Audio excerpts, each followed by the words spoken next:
का हो गए सालनी तुला 2 साल बाद तोर से मिले बरा हूँ, लेकिन तोर चेहरा में जरा से भी खुशी नहीं दिखा थे। अब कितना खुश हो यार, नाचो। तोला हो कागे है सालनी,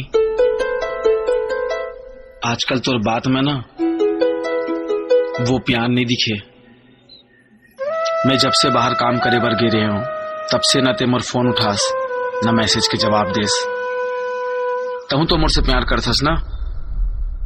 ते पागल हो गए इसका यार मुकेश, वो सब पहली बात रही से। अब सब चीज बदल गई है यार। जैसे कि ते बाहर काम में गे रहे हस, वहाँ तो कोई दूसरा पसंद आ गई सोई, बस वैसे ही समय के हिसाब से हर चीज बदल जाती। ते पागल हो गया इसका। मैं स्कूल टाइम से तोर से प्यार करता हूँ और मोला कोई दूसरा पसंद नहीं आए। चल ना यार, घर में बात करके शादी कर लेते हैं। तो एक बार में समझ नहीं आएगा यार, मैं तोर से प्यार नहीं करूँ। अब सब खत्म हो गए, जाता हूँ को दूसरा देख ले। मतलब तोला कोई दूसरा पसंद आ गए ना? हाँ। और मोर प्यार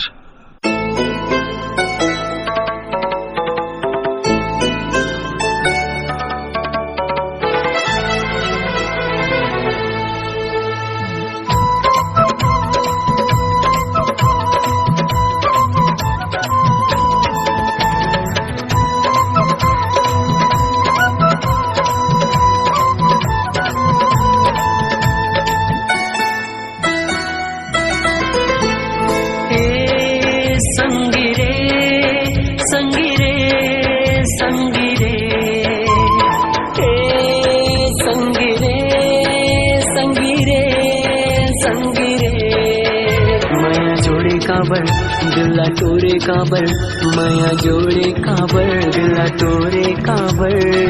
जहर घोरे जिंदगी में ए संगी रे, जहर घोरे जिंदगी में ए संगी रे, ए संगी रे, संगी रे, संगी रे।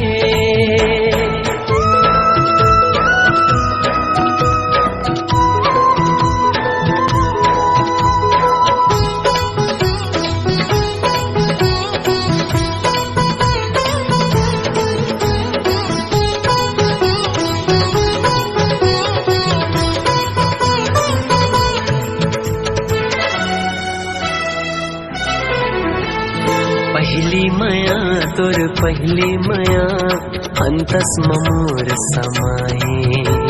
मोहनी डारे बही काबर मोला क्रिया माया के खवाए।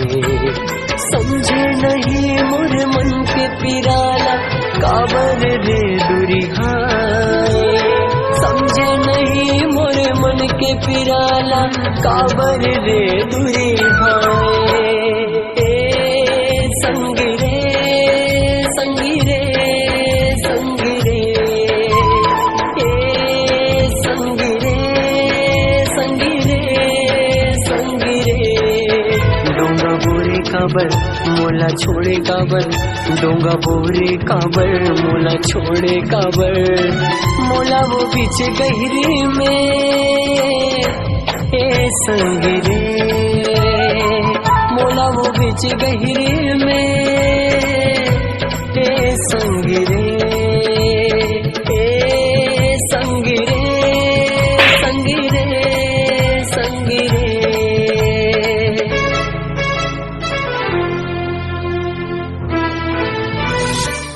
दगा तय कैसे मोला जिंदगी अपन त सजाए।